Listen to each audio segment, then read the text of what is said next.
Assalamualaikum warahmatullahi wabarakatuh. Mari klik subscribe di channel ini dan aktifkan tanda loncengnya untuk mendapatkan update pemberitahuan di video berikutnya.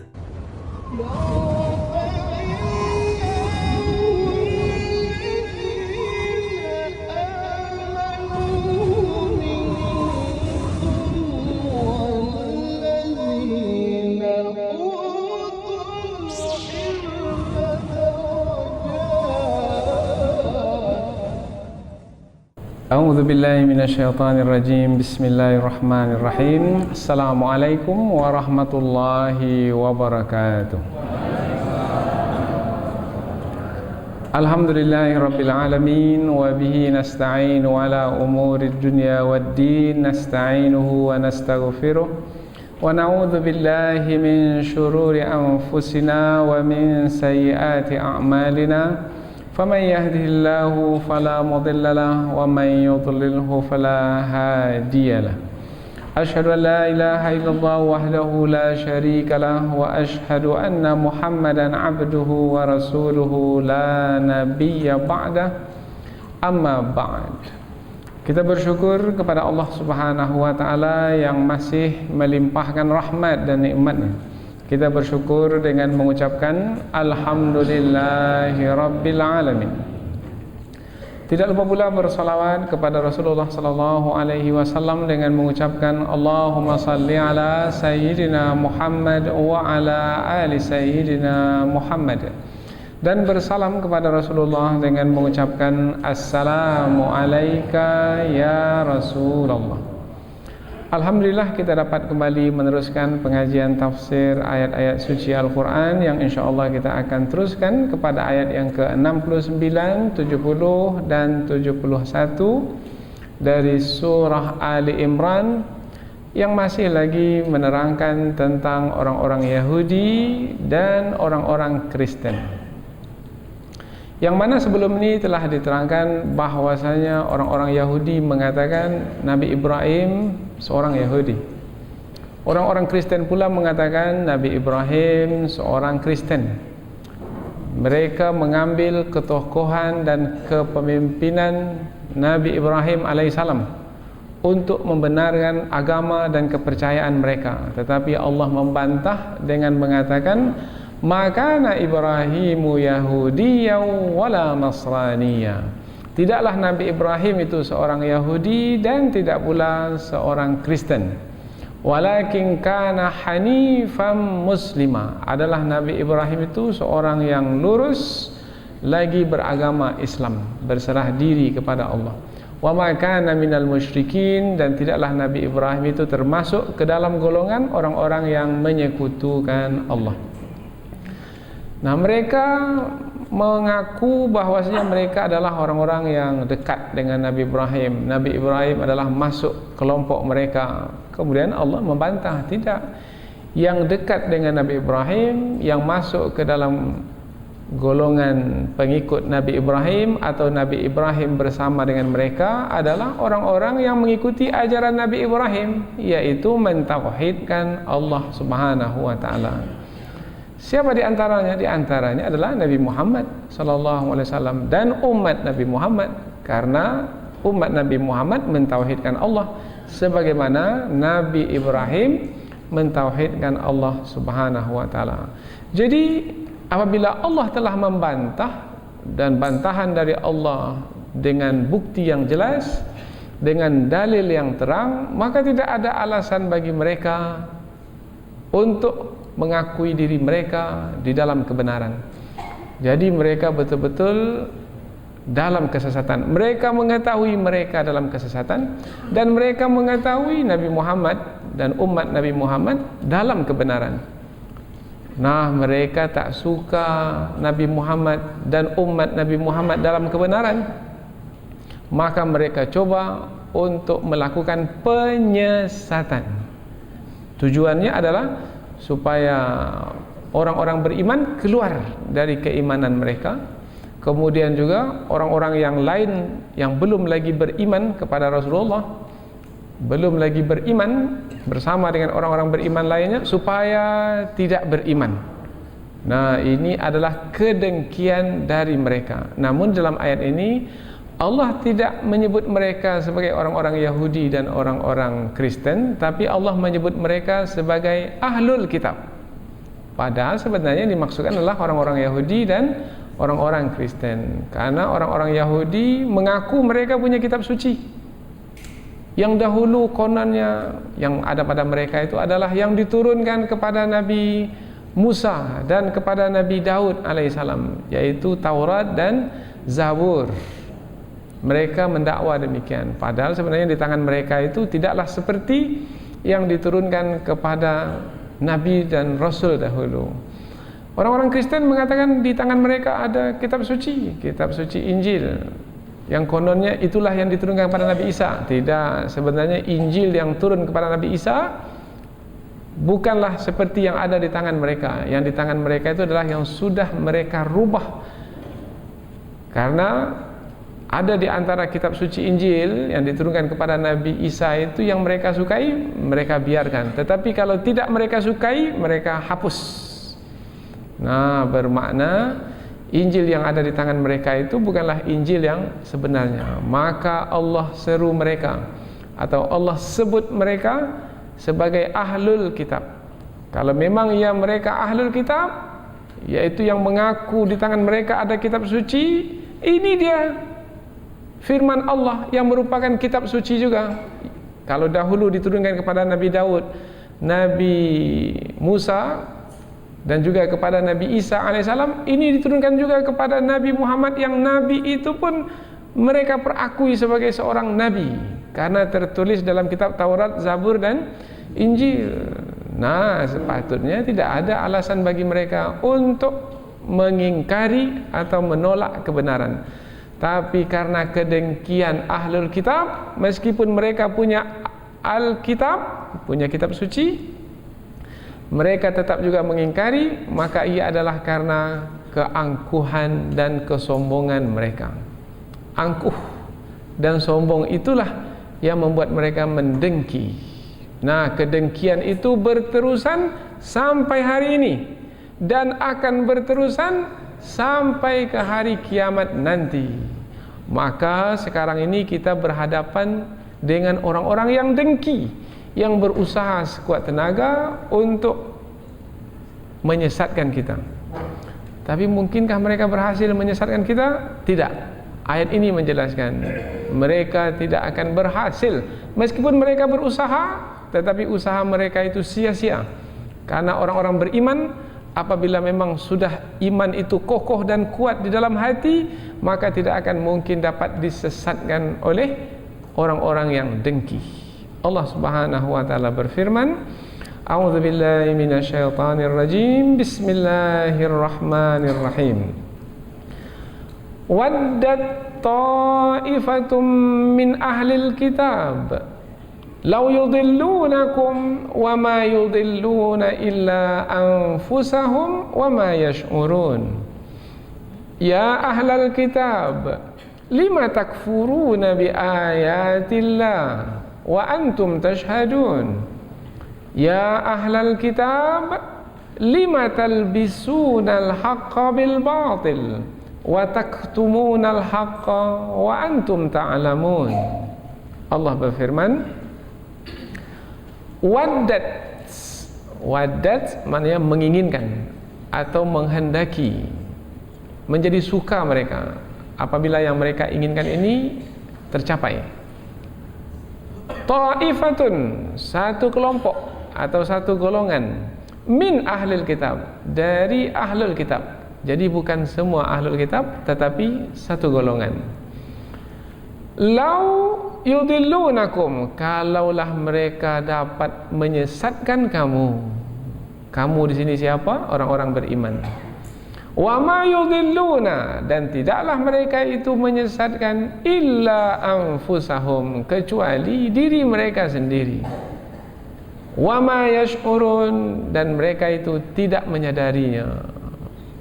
Mereka menyangka mereka menyesatkan orang lain, sebenarnya mereka menyesatkan diri mereka sendiri. Apa maksudnya? Nanti kita akan terangkan. Ya ahlul kitab, wahai ahlul kitab, Ini seruan Allah kepada mereka. Lima takfuruna bi ayatillah, mengapa kamu mengkufuri ayat-ayat Allah? Wa antum tashhadun, padahal kamu menyaksikan kebenaran ayat-ayat Allah tersebut. Ya ahlal kitab, wahai ahlul kitab, lima talbisunal haqqa bil batil, mengapa kamu mencampur adukkan kebenaran dengan kebatilan? Wa taktumunal haqq, dan kamu menyembunyikan kebenaran. Wa antum ta'lamun, padahal kamu mengetahui. Ini 3 ayat yang dari terjemahan ini kita sudah mengetahui kemana sebenarnya ayat ini ditujukan. Ayat ini ditujukan adalah untuk menjelaskan kepada kita orang-orang beriman bahwasanya di sana ada orang yang mendengki kita, yang memastikan kita ini tersesat dari jalan yang benar. Kita ini sudah berada di atas jalan yang benar, yaitu mentauhidkan Allah. Nah, di sana ada orang yang dengki supaya kita ini tersesat dari mentauhidkan Allah. Maka melalui ayat ini berhati-hati, berwaspada. Ke sini ayat-ayat ini ditujukan. Kita ulang terjemahan ayat dari awal, kemudian kita akan pindah ke tafsir ayat. Satu golongan dari ahlul kitab berkeinginan kalau mereka itu berhasil atau berjaya menyesatkan kamu, dan mereka itu tidaklah menyesatkan kecuali menyesatkan diri mereka sendiri, dan mereka itu pula tidak menyadari. Wahai ahlul kitab, mengapa kamu mengkufuri ayat-ayat Allah padahal kamu menyaksikannya? Wahai ahlul kitab, mengapa kamu mencampur adukkan kebenaran dengan kebatilan, dan kamu menyembunyikan kebenaran padahal kamu mengetahui? Sekarang kita pindah ke tafsir ayat. Telah kita terangkan bahwasanya ayat sebelum ini menerangkan tentang Nabi Ibrahim sebagai Nabi yang beragama Islam. Nabi Ibrahim alaihi salam adalah Nabi yang berada di atas nilai tauhid, bukan sebagai yang menyekutukan Allah. Nabi Ibrahim bukan seorang Yahudi dan bukan pula seorang Nasrani. Kemudian Allah terangkan pula tentang ada segolongan dari ahlul kitab, bermakna bukan semua ahlul kitab. Ada segolongan mereka yang mendengki karena mereka mengetahui bahwasanya mereka dalam kesesatan. Mereka juga mengetahui bahwasanya umat Islam, yaitu Nabi Muhammad dan pengikut-pengikut Nabi Muhammad adalah dalam kebenaran, maka mereka mendengki. Dan mereka sangat suka sekali untuk mendengki. Dan kesukaan mereka itu sempurna kalau kedengkian mereka itu berhasil. Kedengkian mereka adalah menyesatkan. Jadi kalau dapat disesatkan, mereka suka. Maka digunakanlah kata waddat. Waddat ini dari kata wadda.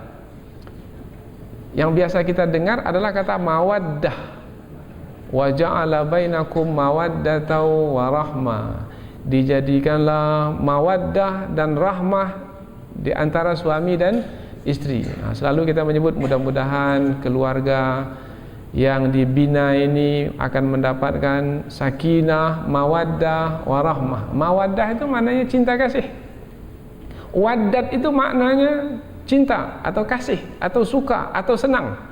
Nah, dalam ayat ini ahlul kitab, sebahagian dari ahlul kitab, kalau mereka berhasil menyesatkan umat Islam, mereka senang. Itulah kesenangan mereka. Semakin banyak umat Islam tersesat, semakin senang. Jadi kesenangan mereka itu menyesatkan orang lain. Ini orang baik atau orang buruk ini? Ini orang terpuji atau orang tercela ini? Ini orang mulia atau orang hina ini? Suka dia orang lain tersesat. Bahkan mereka yang berusaha untuk menyesatkan orang lain. Ini kita dapat dari kata waddat. Jadi kata waddat di pangkal ayat itu maknanya mereka suka kalau berhasil menyesatkan umat Islam. Ini juga seperti yang disebutkan dalam surah Al-Baqarah. Sebelum ini sudah kita terangkan, yaitu surah Al-Baqarah ayat 109. Bukan sedikit dari mereka ini yang dengki, ramai. Wadda katsirum min ahlil kitab law yaruddunakum min ba'di imanikum kuffaran hasadan min indi anfusihim min ba'di ma tabayyana lahumul haqq. Suka sekali kebanyakan dari ahlul kitab itu dapat mengeluarkan kamu dari imanmu. Jadi mereka itu berusaha untuk mengeluarkan kita dari iman. Kita sudah beriman kepada Allah. Kalau dahulu para sahabat sudah beriman kepada Allah melalui ajaran yang disampaikan oleh Nabi Muhammad SAW, melalui kebenaran yang disampaikan oleh Nabi Muhammad SAW. Nah, orang-orang Yahudi, orang-orang Nasrani, satu golongan dari mereka, tak semua mereka, satu golongan dari mereka, min, karena di sini ada kata min ahlil kitab, dari ahlul kitab. Maka ulama tafsir menjelaskan siapa mereka yang sebahagian itu. Yang sebahagian itu adalah pendeta-pendeta mereka.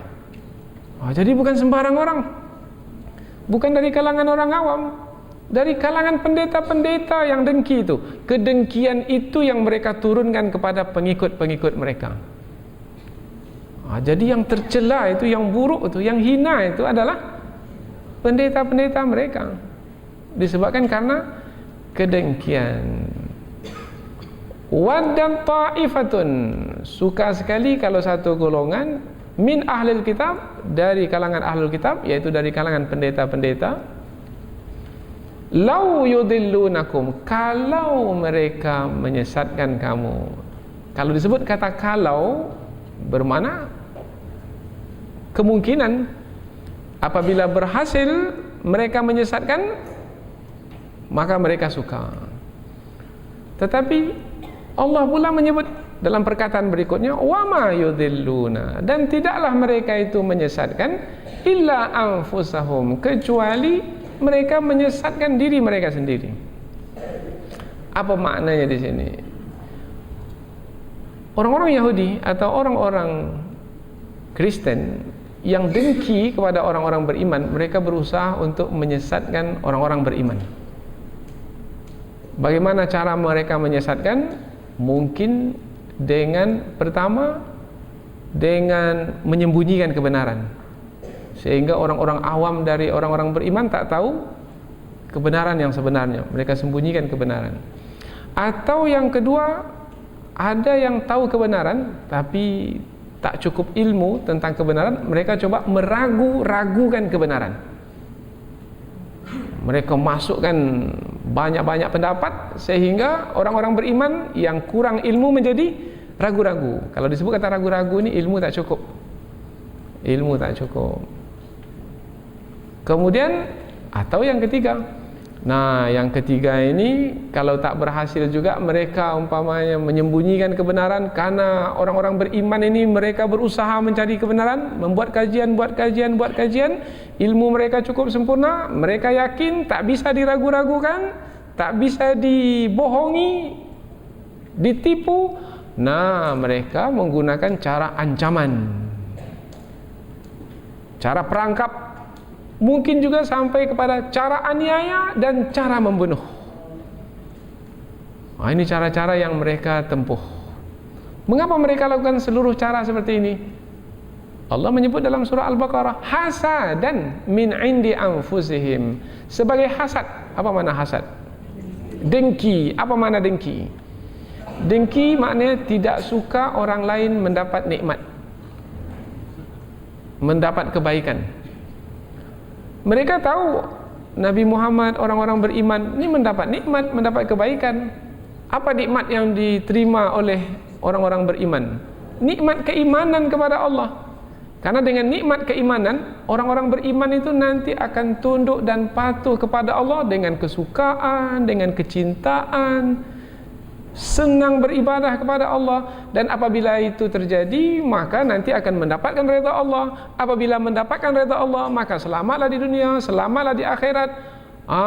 Selamat di dunia, selamat di akhirat. Ini kebaikan, ini nikmat dan itu mereka tak mendapatkannya, maka mereka dengki kepada orang-orang beriman.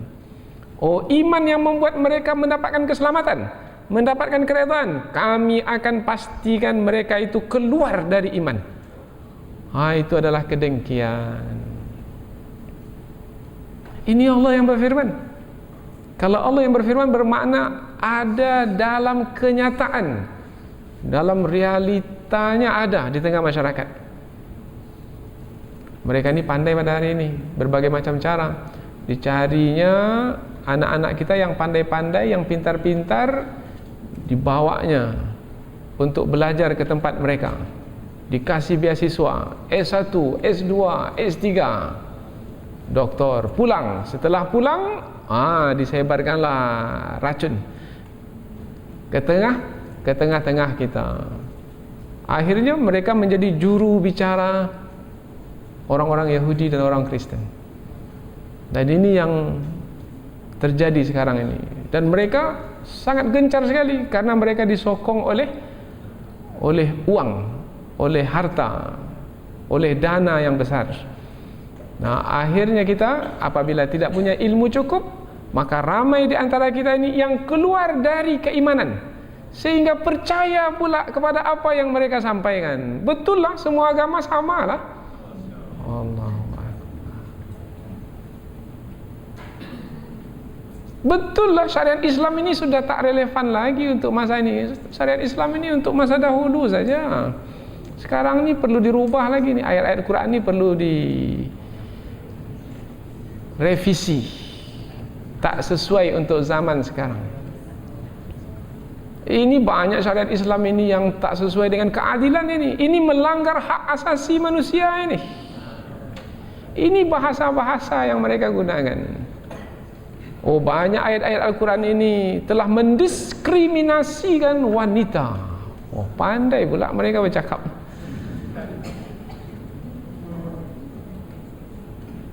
Dan itu kita dengar pada hari ini. Dan tidak jauh dari telinga kita, hampir sekali. Mereka masuk ke koran-koran karena mereka bisa beli kolom-kolom itu. Kemudian mereka masuk ke program-program di TV dan di radio. Kita pula mendengarkannya. Tak cukup ilmu, ramai dari kalangan kita ini yang terpengaruh, terpedaya, tertipu, akhirnya tersesat tanpa disadari. Itulah yang membuat mereka suka. Waddat ta'ifatum min ahlil kitab. Suka satu kelompok dari ahlul kitab, lau yudillunakum, kalau mereka itu menyesatkan kamu. Wa ma yudillun, dan tidaklah mereka itu menyesatkan kecuali diri mereka sendiri. Kan nampak mereka itu menyesatkan umat Islam. Ingat, yang berhasil disesatkan itu adalah umat Islam yang tidak memiliki ilmu yang cukup. Kalau umat Islam itu memiliki ilmu yang cukup, maka penyesatan yang mereka lakukan itu sia-sia.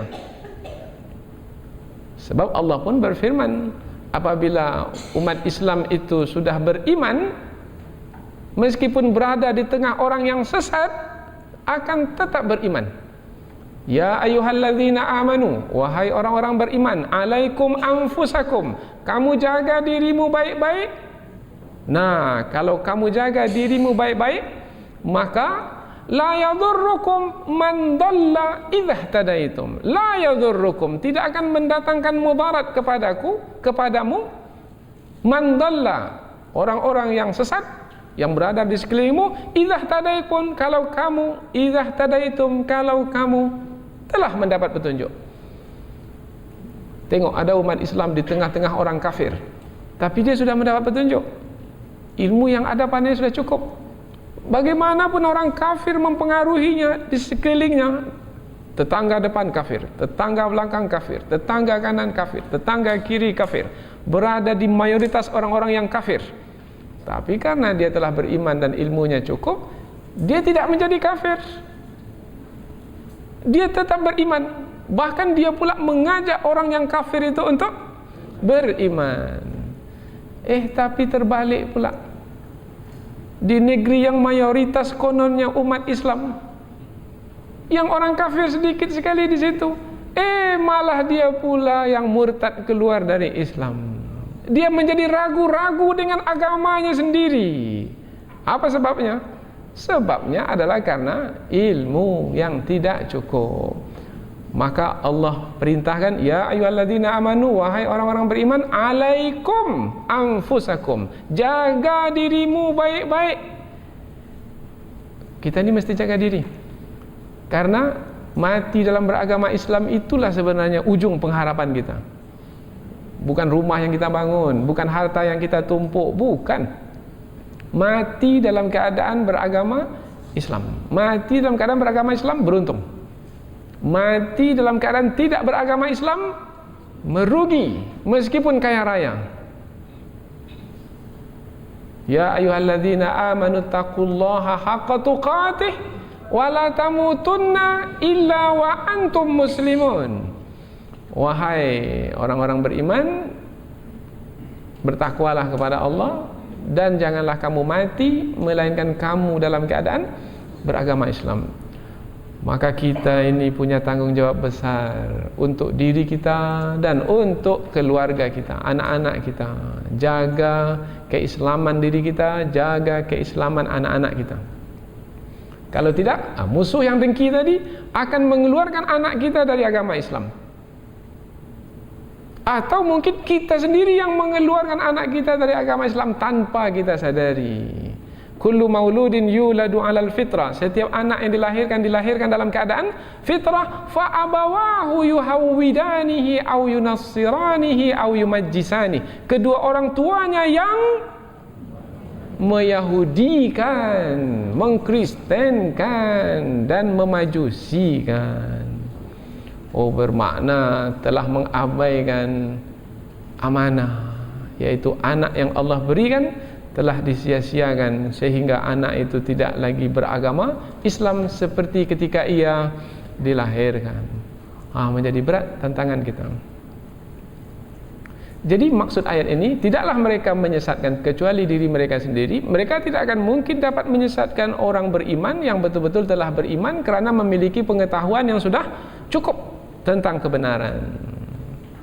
Atau tafsiran yang kedua, tidaklah mereka menyesatkan kecuali mereka menyesatkan diri mereka sendiri. Dengan menyesatkan orang-orang beriman, bermakna mereka sendiri tambah sesat. Apa sebab?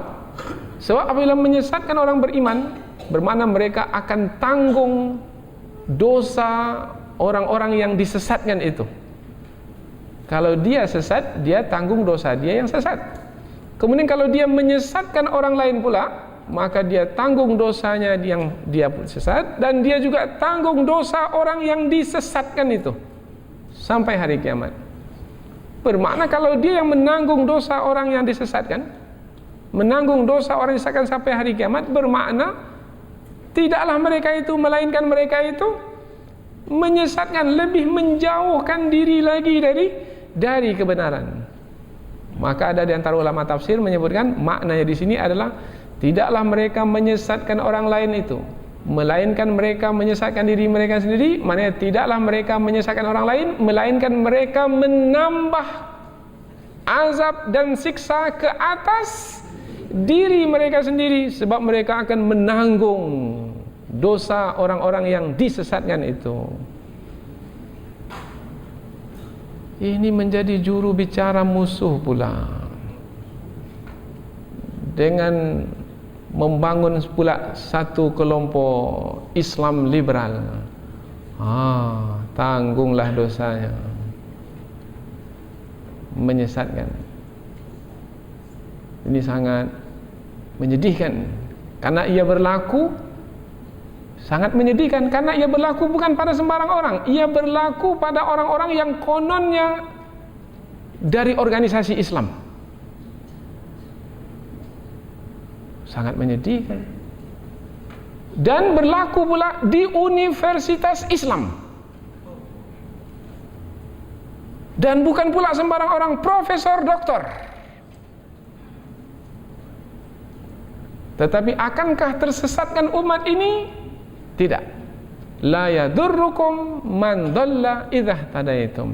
Kalau umat ini sudah mendapatkan pengetahuan yang cukup, pencerahan yang cukup, maka orang-orang yang sesat itu tidak akan mungkin berhasil menyesatkan. Ibaratnya, kalau kita sudah tahu jalan ke Bangkinang, sudah tahu setiap hari kita pergi ke Bangkinang, kemudian ada orang yang menyesatkan kita, mungkin kita akan tersesat.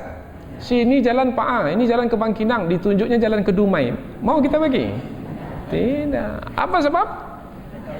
Sebab kita dah tahu jalan ke Bangkinang. Siapa orang yang bisa disesatkan ke Dumai itu?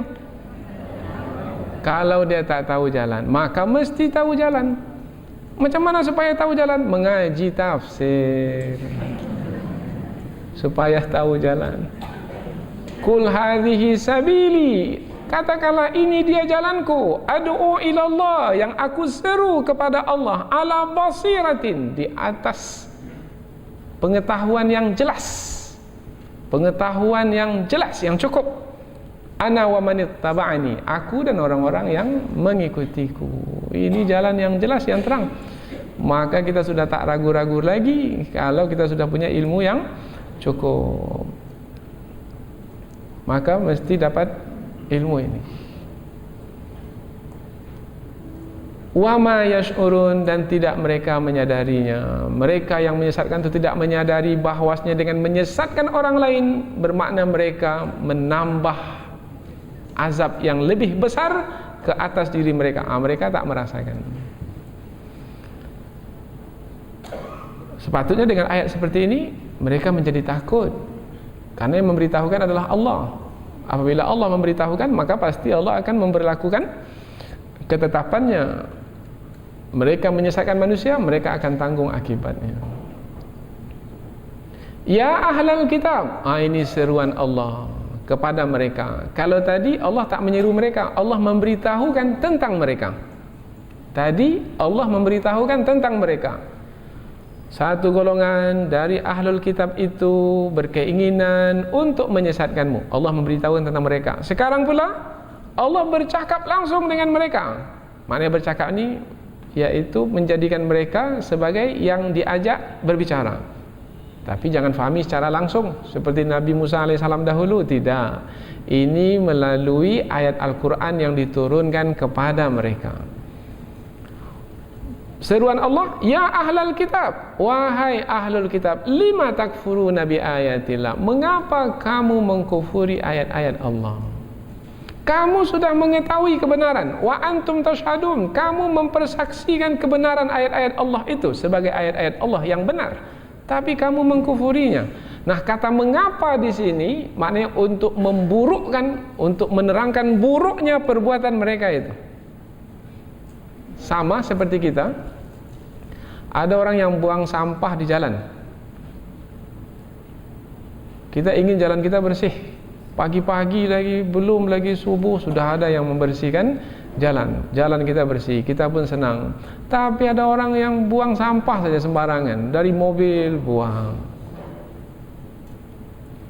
Kemudian kita pun berkata kepadanya, mengapa kamu membuang sampah sembarangan?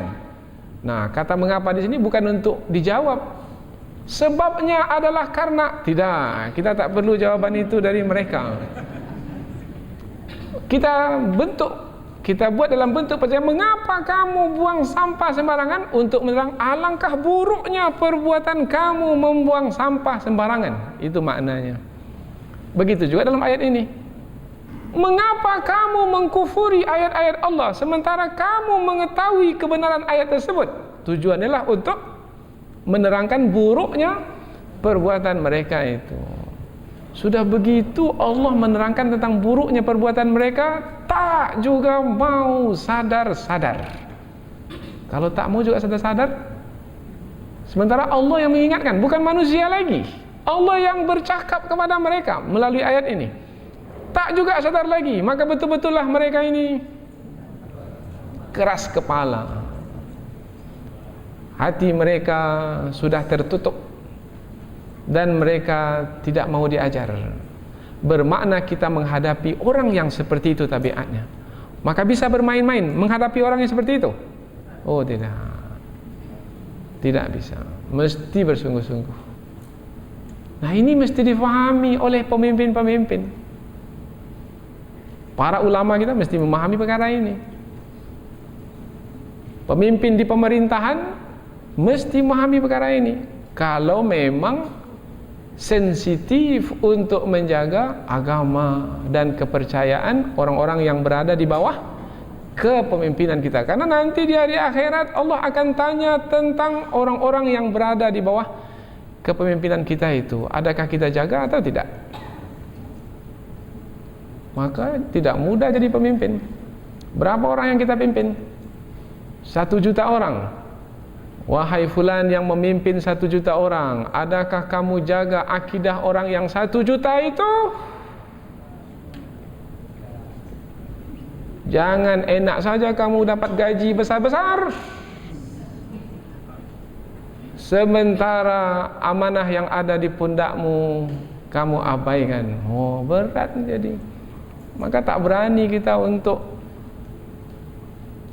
menampilkan diri mau jadi orang nomor 1, padahal masih setahun setengah lebih lagi.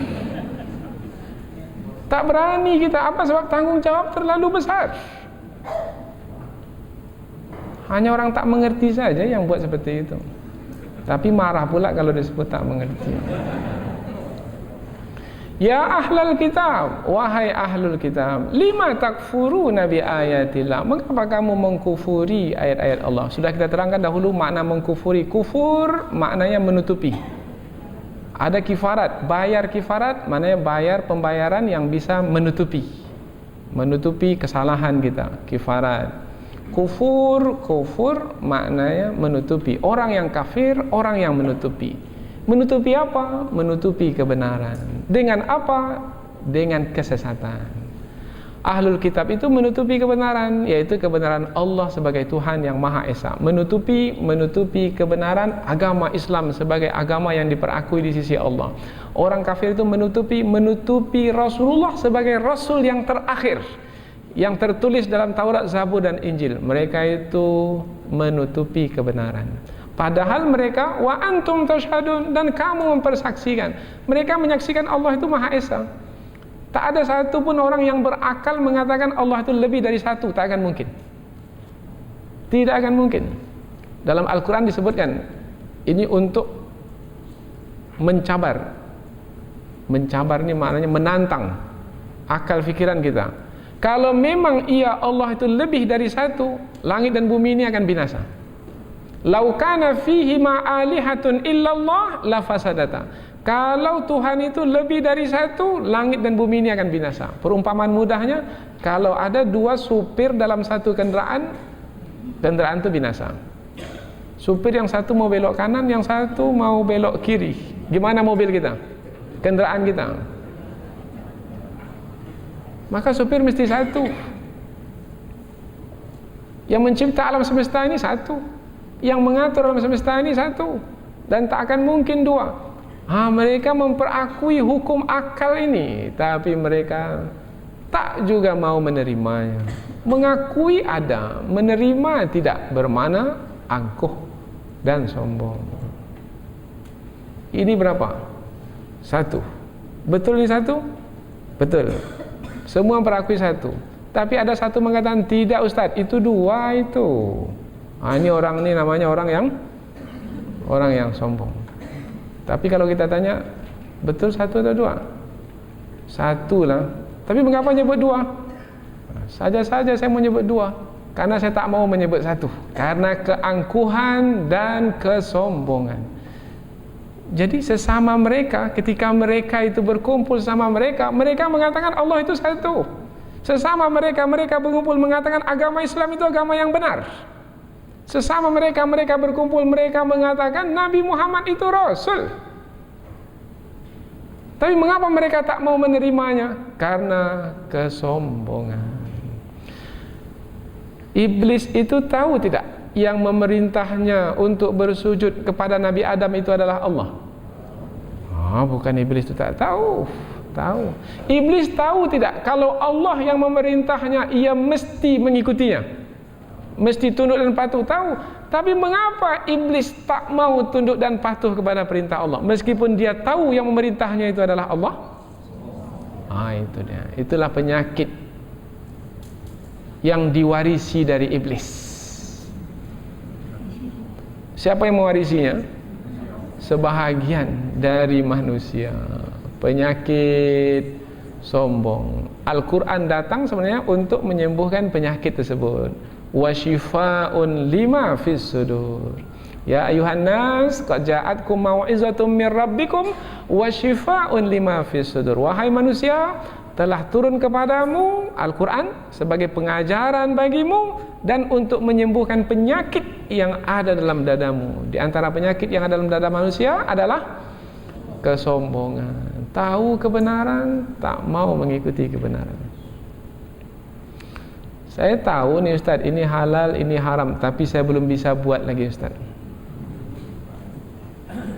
Saya belum bisa tinggalkan yang haram ini. Saya tahu ini haram, tapi ada tapinya ini ha. Nah, ini adalah keangkuhan dan kesombongan. Ya ahlul kitab, wahai ahlul kitab, lima talbisunal haqqa bil batil. Mengapa kamu campurkan yang hak dan dengan yang batil, yang benar dengan yang salah? Kalau disebut mencampurkan, kalau tadi menutupi. Kalau disebut menutupi bermakna tak nampak lagi yang benar. Maka makna yang lain adalah sebahagian dari ahlul kitab itu caranya menyesatkan orang-orang beriman adalah dengan menutupi kebenaran. Dahulu dalam Taurat, Zabur, Injil ada sifat Nabi Muhammad, tapi sekarang tak ada lagi. Silakan baca Taurat, Zabur, Injil sekarang, tak ada lagi. Apa sebab? Sebab mereka menyembunyikannya. Kemudian kalau mencampur adukkan kebenaran dengan kebatilan, ada kebenaran dalam itu, tapi kebenaran itu sudah dirubah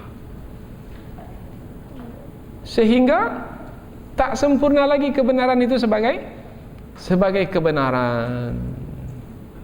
Nah, ini namanya mencampur adukkan kebenaran dengan kebatilan. Umpamanya, ini kalau kita mau mudah memahami, kebenaran itu datang dari mana? Dari Allah. Kebatilan itu datang dari mana? Dari manusia yang dengki tadi. Kebenaran datang dari Allah, kemudian kebatilan datang dari manusia. Nah, yang datang dari Allah ada dalam kitab suci, yang datang dari mereka pun ada juga dalam kitab suci. Padahal tidak bisa kitab suci itu di dalamnya ada kebenaran dan kebatilan. Mesti dalam kitab suci itu hanyalah kebenaran saja. Tapi itulah mereka tulis sesuai dengan kehendak mereka yang dalam kitab suci, mereka biarkan. Tak sesuai, mereka buang. Umpamanya tentang riba. Riba ini tak sesuai lah, maka dibuang ayat-ayat riba. Karena kebanyakan pendeta-pendeta itu sukanya adalah meminjamkan uang ke orang. Jadi dia tak bekerja lagi. Nanti setiap bulan dapatlah bunganya. Kemudian ada ayat riba. Oh, ini merugikan kita ini. Buang ayat-ayat riba pun dibuang. Nah, tentang penciptaan manusia, tentang kejadian alam, ini tak ada kaitan dengan kita. Kita biarkan sajalah di situ. Akhirnya bercampurlah kebenaran dengan kebatilan. Maka bisa lagi disebut sebagai kitab suci kalau sudah ada percampuran antara kebenaran dengan kebatilan di dalamnya? Tidak. Wa taqtumunal haqqa, dan kamu menyembunyikan kebenaran. Kebenaran apa yang mereka sembunyikan? Allah sebagai Tuhan yang Maha Esa, mereka sembunyikan. Apalagi kebenaran yang mereka sembunyikan? Nabi Muhammad sebagai Nabi, mereka sembunyikan. Apalagi kebenaran yang mereka sembunyikan? Nah, hukum-hukum seperti yang kita sebutkan tadi, yaitu hukum memakan riba, memakan daging babi, meminum minuman keras, itu adalah yang dilarang. Nah, tetapi mereka pula membenarkannya, membolehkannya. Wa antum ta'lamun, dan kamu mengetahuinya. Kamu tahu perbuatan itu tak boleh, tapi kamu melakukannya juga, maka betul-betullah kamu ini adalah orang-orang yang dengki kepada kebenaran, dengki kepada yang mengikuti kebenaran, dan satu lagi angkuh karena tidak mau menerima kebenaran. Apabila Allah menceritakan tentang mereka itu pada masa dahulu dan menceritakannya pula pada masa sekarang, maka orang yang seperti itu di sepanjang zaman ada. Kalau kita lihat tafsir Imam Al-Qurtubi, beliau menyebutkan tentang sebab turun ayat ini adalah ada 3 orang sahabat. Sahabat yang pertama Mu'adz bin Jabal, sahabat yang kedua Hudzaifah bin Al-Yaman, sahabat yang ketiga adalah Ammar bin Yasir. Ini sahabat yang sudah memeluk Islam, sahabat-sahabat dekat Rasul. Orang-orang Yahudi mendatangi mereka bertiga ini, membujuk mereka supaya keluar dari agama Islam. Membujuk mereka supaya keluar dari agama Islam. Maka turunlah ayat ini menerangkan tentang peristiwa tersebut. Ada satu golongan dari ahlul kitab itu yang berkeinginan kalau mereka menyesatkanmu. Maka jadi pengajaran kita pada hari ini, jangan dikatakan kita ini berada di zona yang aman.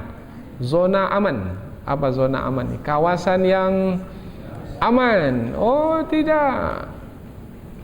Kita ini menjadi incaran, menjadi sasaran dari mereka yang berkeinginan untuk menyesatkan kita. Berbagai macam cara. Dengan bentuk keilmuan, mereka tulis buku, mereka buat seminar, mereka buat workshop, mereka datangkan profesor, doktor, tapi rupanya mau menyesatkan kita. Itu untuk orang-orang yang yang berkecimpung dalam dunia keilmuan. Tapi alhamdulillah dari kalangan kita pula membalas keilmuan dengan keilmuan, hujah dengan hujah, alasan dengan ulasan, dan mereka tak berdaya. Mereka tulis buku, kemudian dibalas pula dengan satu tulisan buku, mereka tak mampu lagi menjawabnya. Silakan di dunia internet ini dapat kita ikuti. Tapi ada di antara umat Islam itu memang tak berminat dengan keilmuan. Nah, yang tak berminat dengan keilmuan ini, cara mereka menyesatkannya adalah melalui hiburan. Dan pandainya pula mereka, siapa pelakon-pelakon, penyanyi-penyanyi yang disukai itu, maka mereka rubah cara berfikirnya.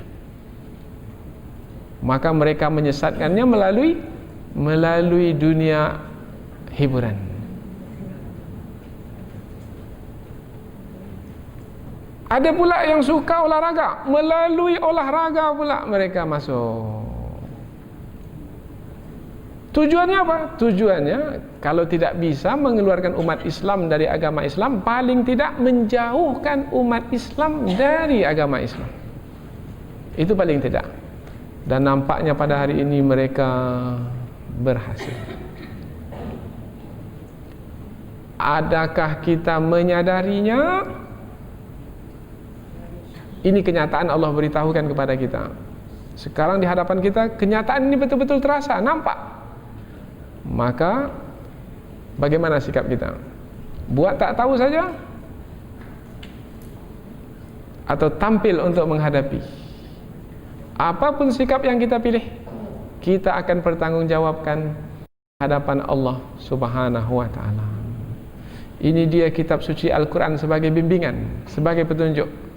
Tujuannya bukan untuk dibaca begitu saja, tetapi untuk difahami dan kita amalkan dalam kehidupan sehari-hari.